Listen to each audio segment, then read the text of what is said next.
ফরেক্স market বাস্তবে কিভাবে কাজ করে এমন প্রশ্ন কম বেশি সব বিগিনারদের মাঝেই জেগে উঠবে, এটাই স্বাভাবিক। পূর্বে আমি 4টি ভিডিও আপনাদের মাঝে উপস্থাপন করেছি, যেখানে আমি সঠিকভাবে ধারণা দিতে চেষ্টা করেছি। ফরেক্স মার্কেটে আমরা সাধারণত কারেন্সি বা মুদ্রা ক্রয় বিক্রয় করি। ফরেক্স মার্কেটে একটি ট্রেড ওপেন করা খুব সহজ।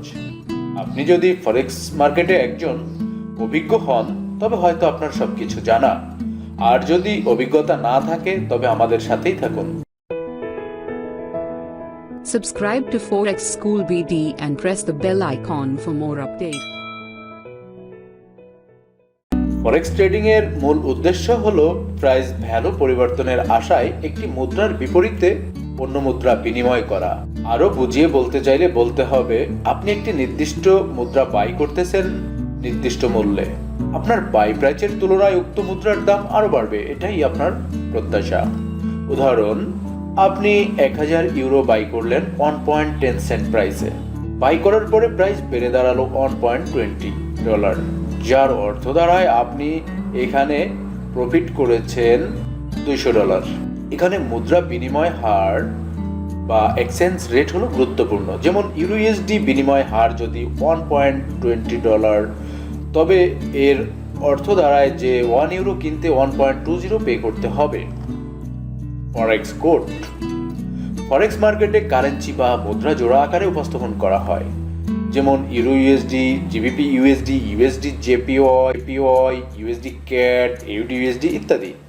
এখানে মুদ্রা জোড়া আকারে থাকার কারণ হলো আপনি একটি মুদ্রা বাই করছেন এবং সাথে সাথে অপর মুদ্রাটি সেল করতেছেন। এখন প্রশ্ন করতে পারেন যে আপনি কিভাবে জানবেন যে কোনটা বাই করতেছেন আর কোনটা সেল করতেছেন? এর সহজ উত্তর হলো বেস কারেন্সি এবং কোড কারেন্সি শনাক্তের মাধ্যমে পাওয়া যাবে। Base and code currency. Forex মার্কেটে যখন কোনো এন্ট্রি রানিং থাকে তখন একটি মুদ্রার বিপরীতে অপর মুদ্রাটি বিনিময় করা হয়। একটি উদাহরণ দেখলেই বুঝতে পারবেন, যেমন জিবিপি ইউএসডি। এখানে জিবিপি হলো বেস কারেন্সি আর ইউএসডি হলো কোড কারেন্সি। জিবিপি ইউএসডি একটি কারেন্সি পেয়ার। এখানে জিবিপি প্রথমে অবস্থান করছে। প্রথম কারেন্সি বা মুদ্রাকে আমরা বেস কারেন্সি হিসাবে চিনব, আর ইউএসডি কে আমরা কোড কারেন্সি হিসাবে চিনব। বেস কারেন্সি হলো বিনিময়ের উপাদান, যার একটি স্থায়ী ভ্যালু সবসময় বিদ্যমান। অপরদিকে যেটাকে আমরা কোড কারেন্সি হিসাবে চিনি তাকে কাউন্টার কারেন্সিও বলা যায়। বাই করার সময় বিনিময় হার এটা প্রকাশ করে যে বেস কারেন্সির একটি ইউনিট বাই করতে কোড কারেন্সির ইউনিটগুলিতে কত মূল্য পরিশোধ করতে হবে। উদাহরণ, যদি জিবিপি ইউএসডি পেয়ারে বর্তমান প্রাইস থাকে 1.21228, তবে 1 পাউন্ড ক্রয় করতে 1.21228 মূল্য দিতে হবে। সেল করার সময় বিনিময় হার এটা প্রকাশ করে যে বেস কারেন্সি একটি ইউনিট বিক্রি করার জন্য কোড কারেন্সির কত ইউনিট পাওয়া যাবে। উদাহরণ, আপনি যখন 1 ব্রিটিশ পাউন্ড বিক্রি করবেন তখন আপনি 1.21228 মার্কিন ডলার পাবেন। বেস কারেন্সি প্রতিনিধিত্ব করে যে বেস কারেন্সির একটি ইউনিট পেতে আপনার কতটা কোড কারেন্সি প্রয়োজন। আবার যদি ইউএসডি কেনেন তাহলে এর সহজ অর্থ হলো আপনি বেস কারেন্সি কিনছেন এবং একই সাথে কোড কারেন্সি বিক্রি করতেছেন। জিবিপি ইউএসডি পেয়ারে বাই করার অর্থ হবে আপনি বেস কারেন্সি জিবিপি প্রাইস বাড়বে এবং কোড কারেন্সি ইউএসডি প্রাইস কমবে, এটাই মনে করতেছেন। জিবিপি ইউএসডি পেয়ারে সেল করার অর্থ হলো মনে করা হচ্ছে কোড কারেন্সির ইউএসডি প্রাইস বাড়বে এবং বেস কারেন্সি জিবিপি প্রাইস কমবে। খুব সাধারণভাবে আমি আপনাদের বোঝাতে চেষ্টা করেছি। আমি আশা করি আপনারা বিষয়টি বুঝতে পেরেছেন। Long entry and short entry. Entry long নাকি শর্ট সে চিন্তা করার আগে চিন্তা করতে হবে যে মার্কেট বাই নাকি সেল করব। আপনি যদি বাই চান, যার অর্থ হলো বেস কারেন্সি বাই এবং কোড কারেন্সি সেল। আপনি চান বেস কারেন্সির মান বাড়ুক এবং তারপর আপনি এটিকে উচ্চ মূল্যে বিক্রি করবেন। আপনি যদি সেল করতে চান, যার অর্থ দাঁড়ায় বেস কারেন্সি সেল এবং কোড কারেন্সি বাই। আপনি চান বেস কারেন্সির মান কমে যাবে এবং তারপর আপনি এটি কম দামে বাই করবেন। বড় বড় ট্রেডাররা বলে থাকেন সেল এন্ট্রি শর্ট পজিশন এবং বাই এন্ট্রি লং পজিশন। বাস্তবে সত্য কিনা আমি জানি না, যদি আপনার কোনো এন্ট্রি ওপেন না থাকে তবে একে বলা হয় ফ্ল্যাট বা স্কোয়ার। ক্লোজিং পজিশনকে বলা হয় স্কোয়ারিং আপ।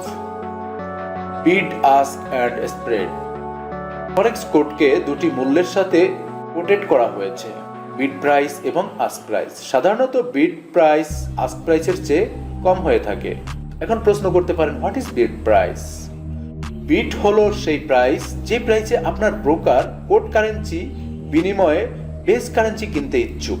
এর অর্থ হলো বিড হলো সেরা উপলব্ধ প্রাইস যে প্রাইসে একজন ট্রেডার সেল করতে পারেন। ট্রেডার যদি সেল করতে চান, ব্রোকার ট্রেডারের কাছ থেকে তা কিনে নিচ্ছে। What is ask price?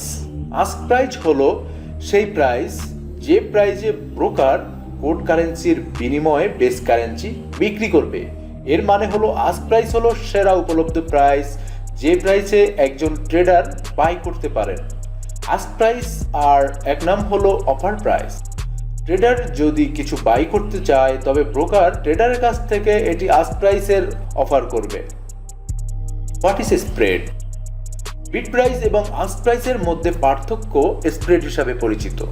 ধরুন ইউএসডি পেয়ারে বিড প্রাইস 1.13300, আস্ক প্রাইস 1.13350।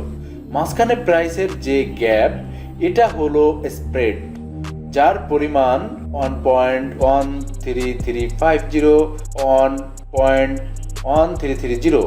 এটাকে যদি আমরা মাইনাস করি তাহলে 5 পিপস ভ্যালু দাঁড়ায়।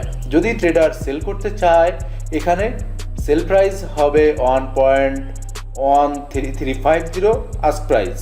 যদি বাই করতে চায় তবে প্রাইস হবে 1.13300। আমি আমার সাধ্যমতো আপনাদেরকে বোঝাতে চেষ্টা করেছি। আপনারা কতটা বুঝেছেন আমি ঠিক জানি না।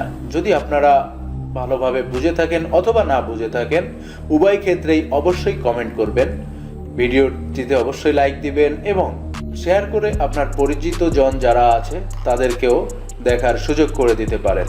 সো ভিউয়ার, আজকের টিউটোরিয়ালটি এ পর্যন্তই। আমরা আবার কথা বলবো নেক্সট পার্টে। সে পর্যন্ত সবাই ভালো থাকবেন। আমাদের আজকের ভিডিওটি কেমন লেগেছে তা জানাতে কমেন্ট করবেন এবং ভিডিওটি শেয়ার করবেন। অবশ্যই লাইক দিতে ভুলবেন না। ডেসক্রিপশন বক্সে আমাদের সোশ্যাল প্ল্যাটফর্মের লিঙ্ক দেওয়া আছে, Facebook page, Facebook group, Telegram channel এবং আমাদের ওয়েবসাইট লিঙ্ক। অবশ্যই সেগুলো ফলো করবেন। এছাড়া টপ সাজেস্টেড কিছু ফরেক্স ব্রোকারের লিঙ্ক দেওয়া আছে। আমাদের লিঙ্ক ইউজ করে চাইলে আপনারা আপনার পছন্দের ব্রোকারে অ্যাকাউন্ট তৈরি করতে পারেন। সবাইকে ধন্যবাদ। আসসালামু আলাইকুম ওয়া রাহমাতুল্লাহি ওয়া বারাকাতুহু।